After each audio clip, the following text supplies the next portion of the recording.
build wealth, live life, economic empowerment, real tips, insight on the new Black Wall Street. It's on the new Black Wall Street. Who's your host?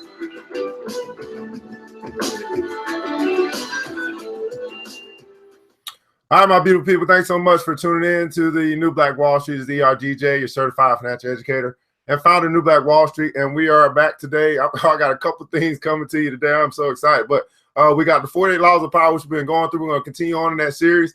I'll try to stay on task with just the books. I got so much I want to share with you guys. I don't know what to do. But we're on law number 20. We were going through that day. What's going on, Miss Wendy B? Hey, Ron. Man, we had a wonderful time last night talking about how we can make more money. I mean, that's just what we talked about, building wealth, right? In our true investment session, just a wonderful time. But we're in law number 20. Of course, today's episode is brought to you by True Detergent. That's right, True Detergent. Black-owned and manufactured right here in the Atlanta area. We're doing free delivery to your doorstep.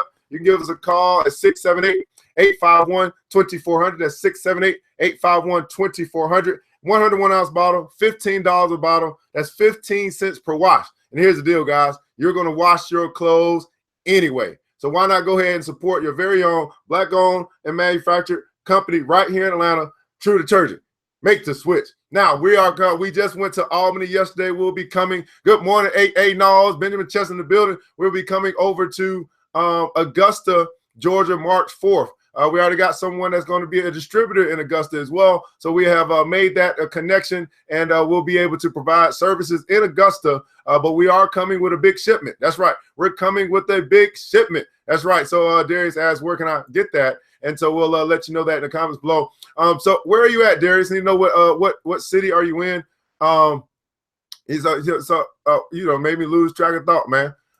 So we are coming to Augusta, and we are bringing a big shipment. And we're gonna be passing out detergent like they pass out turkeys. That's right. You get some detergent. You get some detergent. We all get some detergent. So I put a link in the comments right there below where you can. You're in DC, or you can actually go ahead and order online.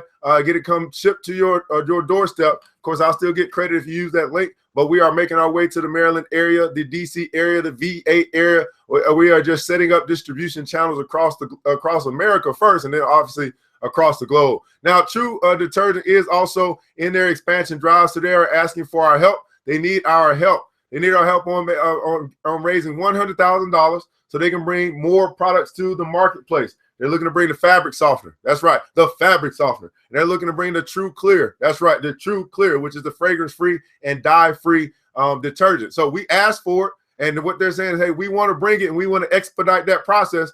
So we need your help in order to bring that to the market. So that's what's going on. That's what's going on there. So make your donation and help True. Let me give you a heads up on where they are. Right? Where they are. Yes. Oh, yes, that's right. We're working on. Yes. Oh, you'll be a distributor. We actually have a Midwest session. Not Midwest session, but we have some people from Wisconsin, Ohio, Cincinnati.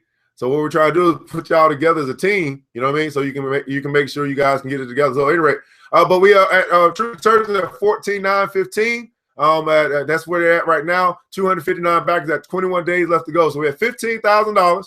Still got 85 left to go. So we're asking is that you donate and then you share, donate and share, donate and share. Just remember that. And then just a big thing, I'll just put this in there as well. We got the Financial Own Freedom Conference and Workshop that's coming up on Monday. So if you're a person that's saying, hey, I want to fire my boss, I need to matter of fact, let me tell you guys this. I had a friend who hit me up yesterday, and it was sad to hear, but he said, hey, they let me go today, right?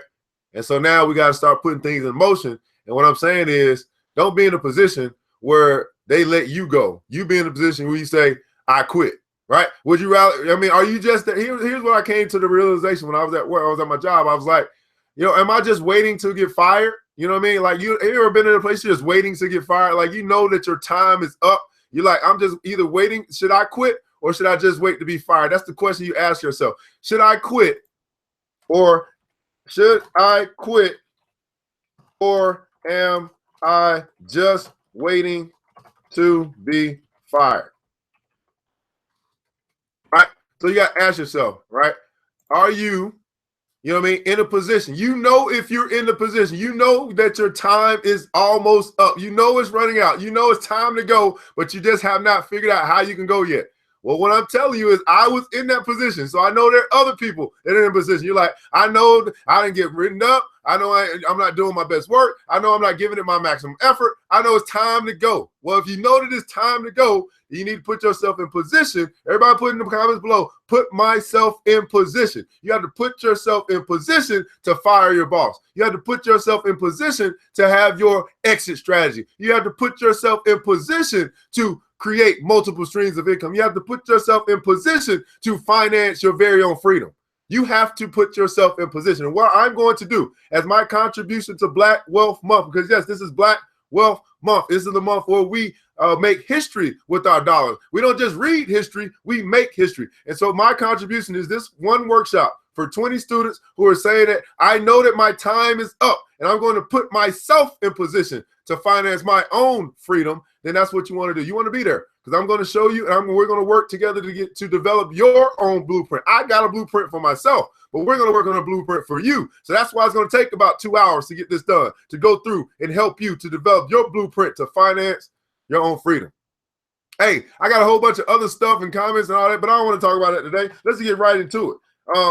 48 Laws of Power. You can go to www.ergj.net. You want to find out everything else. We got sessions coming up. We got Club Million stuff coming up. But you know what? Let's just get right into it. So 48 Laws of Power. Here's the deal. You know, why are we going through this book, right? We're going through this book because we want to learn strategy. Everybody put in the comments below strategy. We want to learn strategy, right? We want to learn when the strategy is, when we can apply the strategy to our life, or when we need to understand when the strategy is being applied against us. See, far too long we've been letting others have power over us because we didn't understand the strategy.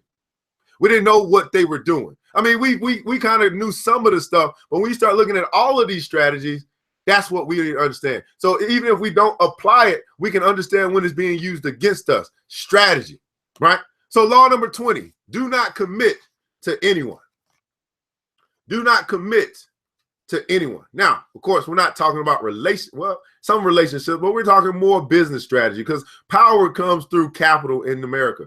Power comes through capital. Leverage comes through capital. So we're talking about business strategies to make yourself a boss. And he's saying, do not commit to anyone. How many guys know that loyalty means really nothing in business?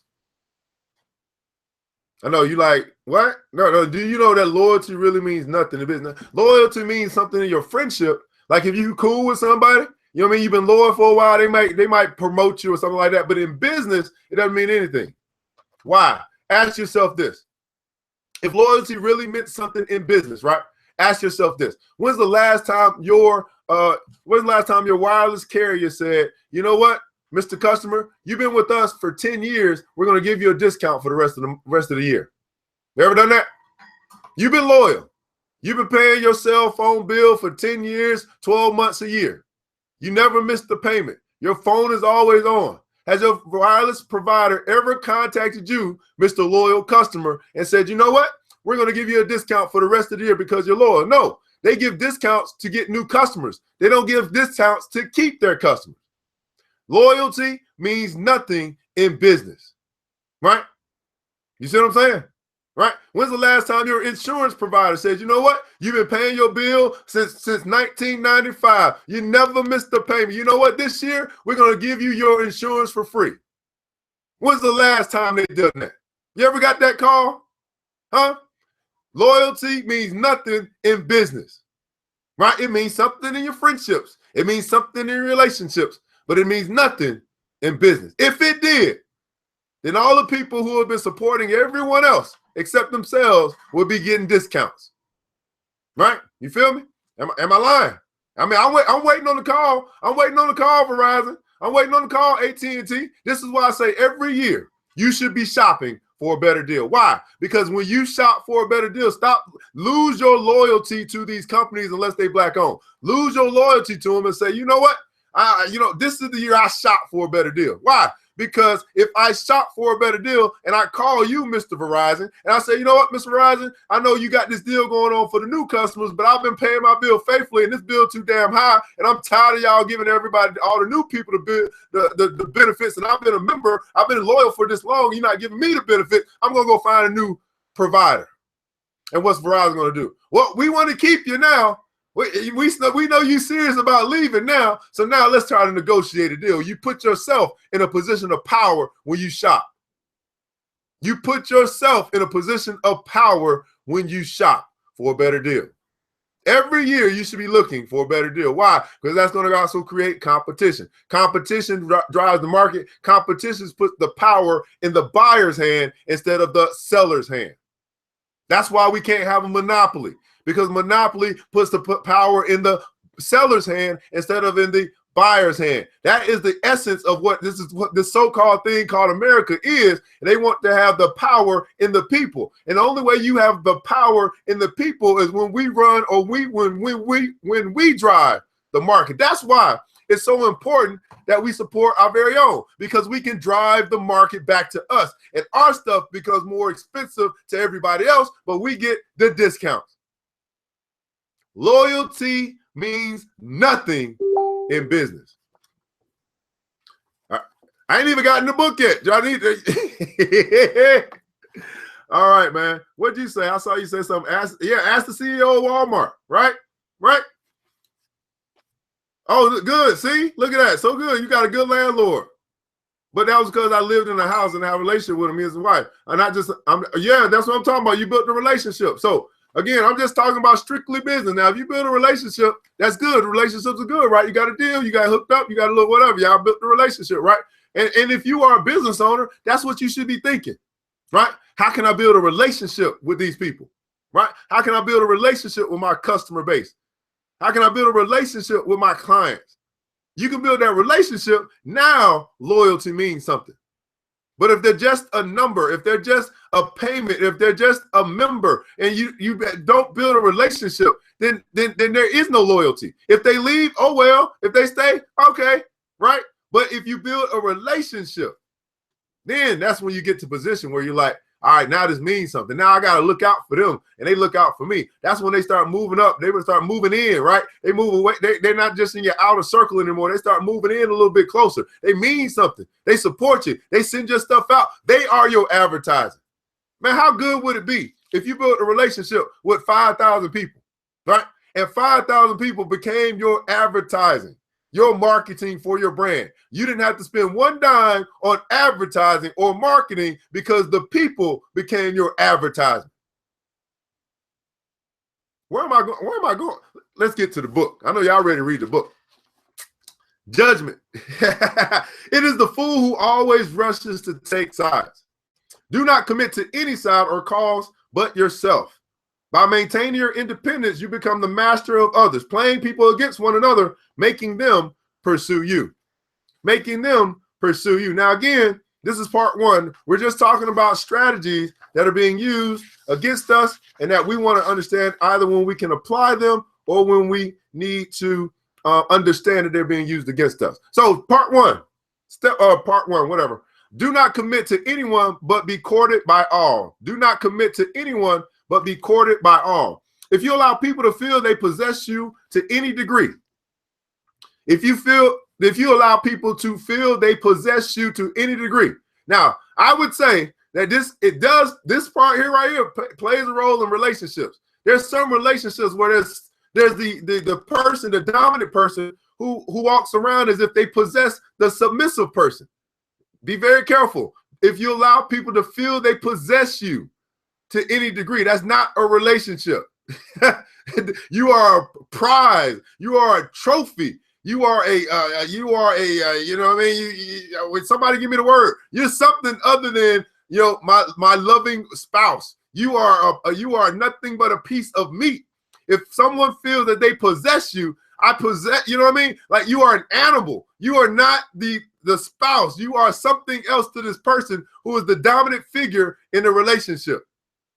If you allow people to feel they possess you to any degree, you lose all power over them. By not committing your affections, they will only try harder to win you over. Property. Thank you so much for winning to be. Property.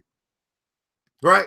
Stay aloof, and you gain the power that comes from their attention and frustrated desire. Play the virgin queen. Give them hope, but never satisfaction. And y'all women are good at this. Give them hope, but women, You need to get back to this. Please teach your young children, the young girls in our community to play the Virgin Queen. Give them hope, but never satisfaction.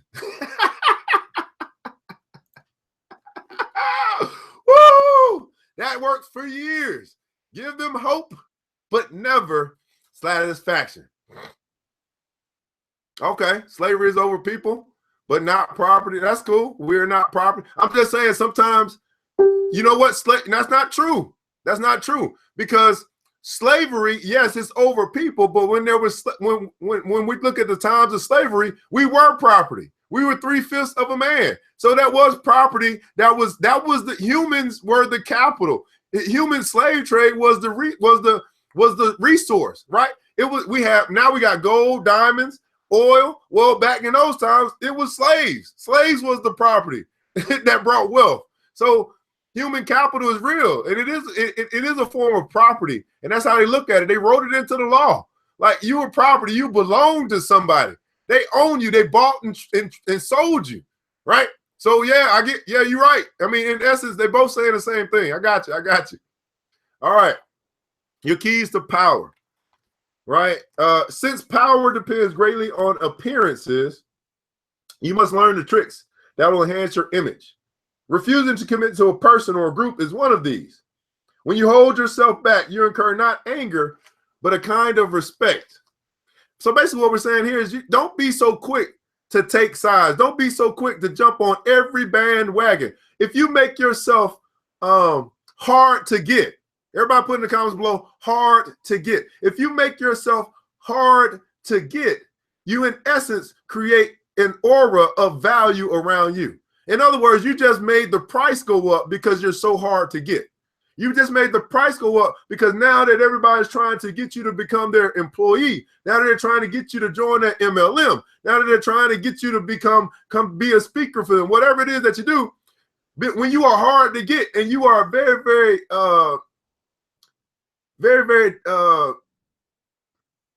selective, when you're very selective and you are strategic in where you position yourself, in essence, you create the market for yourself, for your products and services, because it's so hard to get, right? Even if you have it in quantity, the appearance that you're hard to get makes your value go up, and people are willing to pay you more. Why? Because you're not everywhere. So you can say, hey, I'm gonna focus on quantity, or I'm going to focus on quality. You may focus on quantity. You may be the Amazon of yourself or the Walmart of yourself and cut out all the margin and give yourself away. Or you can focus on quality and say, I won't take as many gigs, meaning I don't have to work as hard, but they're going to pay me more because of the quality that I bring. Ask yourself, am I going to be a Toyota, or am I going to be a Lamborghini? Am I going to be a Honda, or am I going to be a Rolls Royce? See, when you understand your value and you know that you are hard to get, people are willing to pay more for your products or your services or your time because you are hard to get and you bring value. You instantly seem powerful because you make yourself ungraspable rather than succumbing to the group or to the relationship as most people do. This aura of power only grows with time. As your reputation for independence grows, more and more people will come to desire you, wanting to be the ones who get you to commit. Desire is like a virus. If we see that someone is desired by other people, we tend to find this person desirable too. We tend to find this person desirable too. The moment you commit, the magic is gone. You become like everyone else. People will try all kinds of underhanded methods to get you to commit. They will give you gifts, shower you with favors, all to put you under obligation. Encourage the intention, stimulate their interest, but do not commit at any cost. Accept the gifts and favors if you so desire, but be careful to maintain your inner aloofness. You cannot inadvertently allow yourself to feel obligated to anyone. Remember though, the goal is not to put people off or to make it seem that you are incapable of commitment. Like the virgin, this is important. The goal is not to put people off or to make it seem that you're incapable of commitment. There are some people who play this role that truly are incapable of commitment. So then people stop chasing them. Why? Because they put themselves, they can't make a decision, they'll never commit, and people stop chasing them, and then the aura is gone. But if you at some point you make a decision, I'm gonna go here, then now you've shown that you can commit to something. So you want to have a reputation that you may be hard to get, but once they get you, they get the fire.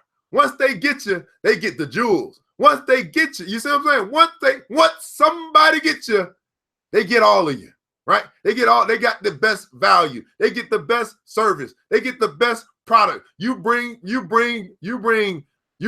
more money. You bring more attention. That's why that's why these celebrities like a Kim Kardashian, right? Even though everybody's had her, but I'm just saying, whoever you want to think about that has this aura of like superwoman, Superman. Not many people have had them. They hard to get. They're excluded. They like Denzel Washington. He turns down a lot of scripts. He's hard to get. You got to come with the right script for me. I'm not just gonna sign up for anything. If you're gonna come for me, you got to pay me, because I'm just not signing up for anything. And then it's gonna have to be a fire script that I can sign off on. I put myself in position of power, because I just don't go and just say, hey, I just want to work. No, I don't just want to work. Pay me, and then we'll talk about when I can come and be of service to you. Matter of fact, you know what I'm saying? I'm going to write the script, and I'm going to direct my own movie, so nobody's got to tell me when they can hire me. See, you want to put yourself in a position of power. Everybody put in the comments below, power. You cannot inadvertently allow yourself. So like the Virgin Queen, you need to stir the pot, excite interest, lure people with the possibility of having you. You have to bend to their attention occasionally, but never too far. The Greek soldier and the statesman Alcibiades played this game to perfection. It was Alcibiades, who inspired and led the massive Athenian Armada that invaded Sicily in 414 BC. When envious Athenians came back home, tried to bring him down by accusing him of trumped up charges, he defected to the enemy, the Spartans, instead of facing a trial back home. Then, after the Athenians were defeated at Syracuse, he left Sparta for Persia, even though the power of Sparta was now on the rise. Now, however, both the Athenians and the Spartans courted Alcibiades because of his influence with the Persians. And the Persians showered him with honors because of his power over the Athenians and Spartans. He made promises to every side, but committed to none. And in the end, he held all the cards. If you aspire to power and influence, try the Alcibiades, I can't even say the word, Alcibiades tactic. Put yourself in the middle between competing powers. Lure one side with the promise of your help. The other side, always wanting to outdo its enemy, will pursue you as well. Each side vies for your attention. You will immediately seem a person of great influence and desirability. More power will accrue to you than if you had rashly committed to one side. To perfect this tactic, this is why black people need to understand you don't always vote Democratic, right? Because we've given up all power because we say we're going to just be for this one side. If this one side does what we want, we'll vote for them. If this one side doesn't do what we want, then we just won't vote at all. That just doesn't make any sense, because we have no political power, because we've given we've chosen one side, and we say this is the side we're going to go for. So regardless of what a Republican says, regardless of maybe their philosophy, regardless of the good things that they might talk about, because both sides has good and bad, we say, hey, this is the one side we're committed to. This is our monolith, and this is where we're going. If they don't do what we want, we're just not going to participate at all. Instead of saying, hey, let's listen to both sides, listen to all three sides, listen to all four sides. Let's not make any decision until it's time to make a decision. But no. We just give up our power, our voting power, our political power as people, because we've chosen one side and one side only. This game has been played on us for centuries. This game of strategy has been played on us for centuries. So what we're doing is we're uncovering right now, and we're looking at how we can put ourselves in position of power. To perfect this tactic, you need to keep yourself inwardly free from emotional entanglements. and to view all those around you as pawns in your rise to the top. You cannot let yourself become the lackey for any cause. You cannot allow yourself to become the lackey of any cause. Again, this is where Black people have been for centuries. We allowed ourselves to be the lackey for every other cause. But it's time for us to rise up and stand up for our very own cause. In the midst of the 1968 U.S. presidential election, Henry Kissinger made a phone call to Richard Nixon's team. Kissinger had been allied with Nelson Rockefeller, who has unsuccessfully sought the Republican nomination. Now, Kissinger offered to supply the Nixon camp with valuable inside information on the negotiations of peace in Vietnam that were then going on in Paris. He had a man on the negotiating team keeping him informed of the latest developments. The Nixon team gladly accepted his offer. At the same time, however, Kissinger also approached the Democratic nominee, Herbert Humphrey, and offered his aid. The Humphrey people asked him for inside information on Nixon, and he supplied it. Look, Kissinger told Humphrey's people, I've hated Nixon for years. In fact, he had no interest in either side. What he really wanted was what he got, the promise of a high-level cabinet post from both Nixon and Humphrey. Whichever man won the election, Kissinger's career was secure. The winner, of course, was Nixon, and Kissinger duly went on to his cabinet post. Even so, he was careful never to appear too much of a Nixon man. When Nixon was reelected in 1972, men much more loyal to him than Kissinger were fired. Kissinger was also the only Nixon high official to survive Watergate and serve under the next president, Gerald Ford. By maintaining a little distance, he thrived in turbulent times. Everybody put in the comments below, thrive in turbulent times. Kissinger put himself in position of power by never taking sides and appearing to be being of little assistance to each side itself. And he found himself getting through Watergate and being on the cabinet of the next president because he really didn't care about either one of those. He cared more about his interests and how he could put himself in a position of power. Thrive in turbulent times. Those who use this strategy often notice a strange phenomenon. People who rush to the support of others tend to gain little respect. People who rush to support of others tend to gain little respect in the process, for their help is so easily obtained.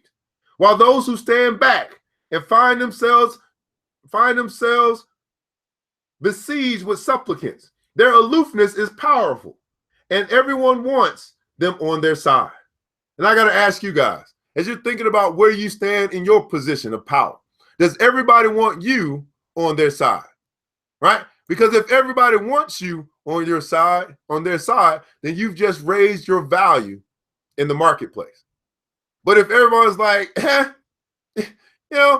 regardless of if I want her or not, I can get her or I get them, because they just are that easy to get, then, you just decreased your value in the marketplace. That makes sense? All right, so for the book, you can go to www.ergj.net and just scroll down to recommended read section. You got plenty of books there that I recommend personally, and this is just one of them. So you can find it there. And hey, I recommended the book. Why not buy the book through me? That's how I look at it. So at any rate, so when Picasso, after early years of poverty, had become the most successful artist in the world, he did not commit himself to this dealer or that dealer, although they now besieged him from all sides with attractive offers and grand promises. Now, here's the deal. I get offers and attractions all of the time, right? I mean, it's like one offer after the next, but I hardly ever take any of them because I'm building my own thing. But, I may take a look at it, right? And see if it's something I might want to do. But because I'm hard to get, I'm going to continue to get offers. And because we built this thing, I'm going to continue to get offers. That don't mean I'm going to take any of them. It just means that they'll be available to me. So when you have offers, you get opportunity. So it's always great to look at opportunity. You never know which one of these offers could be the next big thing. But you want to put yourself in position where you at least are getting offers, right? So go ahead and put in the comments below offers. See, that's what we need to do. We need to put ourselves in position where we're getting offers. When you're getting offers, you are in a position of power. When you're getting offers, you have the negotiating power. When you're getting offers, you know that you're not reliant upon one thing. You can go and get many things because you're getting offers. Hey, I want you to do this. I'm offering you this. I'm offering you my service. Can you use this and just put it on your show? I'm getting offers. You want to put yourself in position where you're getting offers. When you get offers, you have options. When you get offers, you have options. When you have options, you have power. Because you're not relying on any one offer for the options that you have, you put yourself in position of power. So instead, he appeared to have no interest in their services. This technique drove them wild, and as they fought over him, his prices only rose. When Henry Kissinger, as U.S.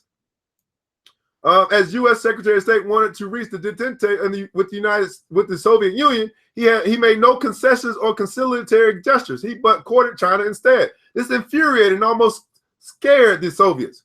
They were already politically isolated and feared further isolation if the United States and China came together. Henry Kissinger's move pushed them to the negotiation table. The tactic has a parallel in seduction. When you want to seduce a woman, Stendhal advises, court her sister first. When you want to seduce a woman, court her sister first. Stay aloof and people will come to you. It will become a challenge for them to win your affection. As long as you imitate the wise virgin queen and stimulate their hopes, you will remain a magnet of attention and desire. As long as you imitate the wise virgin queen and stimulate their hopes. And this is what happens in the Black community. We always get preached to, and that gives us hope. And they stimulate our hopes, and then they remain a magnet of our attention and desire. Tell me if I'm lying. Each and all the time, the Black community gets preached to. They get a podcast. They get a sermon. They get a whatever you want to call it. They get a teaching, and people are just preaching to them. And they're preaching to them, and they're stimulating their hope. Yes, we can do this. Yes, we can do this. But reality is they're saying, no, you can do this. I'm going to sit back and I'm going to chill. Right? So yes, we can do this. We're going to stimulate your hopes. And as long as I'm giving you hope, right? As long as they are giving us hope, then they remain a magnet of our attention and our desire. But I got to ask you this, and I want to ask every Black person who ever watches this at any point in time. Ask yourself this. Who's going to be next to you when it's time for war? Are the people who preach to you? Are the people who have sermons for you? Are the people who do podcasts for you? Are the people on YouTube? Are they going to be right there by your side when shit hits the fan? Or are they going to say, yeah, we gave you hope, but let you go fight because, that fight thing, it ain't for me. I'm a lover, not a fighter. Ask yourself, will they be right there side by side with you when you're marching in the streets, when you're protesting, when the dogs come out, when the fire hoses come, water hoses come out, when it's time to get your guns? Are they going to be right there with you fighting the good fight? Or are they going to say, we're going to cheer you on right here from our penthouse? Ask yourself, who's going to fight with you? Are they just stimulating your hopes so they can maintain their magnet of attention and desire to you? Here's your image as relates to what we talked about. Here's what you want to imagine. Yes, that's what I'm talking about. Here's what you want to imagine. The Virgin Queen, the center of attention, desire, and worship, never succumbing to one suitor or the other. The Virgin Queen keeps them at all revolving around her like planets, unable to leave her orbit, but never getting any closer to her. Unable to leave her orbit, but they never are getting any closer to her. And here's your authority. Do not commit yourself to anybody or anything, for that is to be a slave to every man. Above all, keep yourself free of commitments and obligations. They are the device of another to get you into his power. Now, we must understand, we want to keep this in context, right? And again, this book is very controversial, but it has nuggets of wisdom. And so when you read a book, what you want to do is you want to filter out the good and the bad. And so when we're saying do not commit to anyone, that does not mean don't commit to your spouse. That doesn't mean that don't commit to your children. That doesn't mean don't commit to the cause of Black wealth and Black Wall Street and Black empowerment. What that means is you need to understand this law, right? And understand when you are giving your affection to people who do not support you, that's a one-way commitment. That's a one-way loyalty. But when you say, okay, I know you riding with me, I'm riding with you, well, we're committed together, well, that's a whole nother story, right? That's a whole nother story. We have, what's this? We have 4K members and always charge the business among the congregation and does not charge members to be in business rate. That's what I'm talking about. Well, there you go. That sounds like a great synergy, right? So this book that we're going through again is 48 Laws of Power. We're on law. We just got through law number 20, part 1. That means we got to do law number 20, part 2. We'll pick that back up on Monday, because Sundays I go through the Proverbs. But nevertheless, I hope that you're getting something from this. This is just my way of investing back in you. I mean, because I truly believe that if we change the way that we think, right? I'm awesome. If we change the way that we think, we'll actually change the results in our life. And so I'm just looking forward to just finding out more about this book and more about the strategies that are being used against us, and understanding when we can apply them to our life, to our benefit, but then more importantly, when we can keep these laws from being applied against us, and we can always maintain a position of power. So, do I have copies of this book? Oh, you can go to my website. You can get it through me. You can go to my website. You can get the book through me if you want. So nevertheless, man, this episode has been brought to you by True Detergent. That's right, True Detergent, black-owned and manufactured right here in the Atlanta area. We're doing free delivery to your doorstep. Give us a call, 678. Kai, Ms. Wilson, you getting a case? 678-851-2400. That's 678-851-2400. A 101-ounce bottle, $15 a bottle. 15 cents per wash, and we are expanding, right? We are expanding. We're coming to Augusta. We're taking our distribution to Augusta, so that's going to be March 4th. I'm expanding in ways. We're coming to Columbia, South Carolina, March 17th. We're coming to Greenville, South Carolina, April 1st, and we already got something we're working on in Texas. It looks like we got something we're working on in the Midwest. It looks like so we are. It's got to be a strategy, right? We got to move in ways. But we finally figured out the shipping thing, and so now we are starting to build with people and help you guys to understand how you too can grow by supporting True, and how you too can grow by joining True. Let me say that again: how you can grow by supporting True. That's going to be your donation to the Kickstarter program. But then also how you can grow with True, how you can donate and then join and then learn how to make your money right back from what you just donated.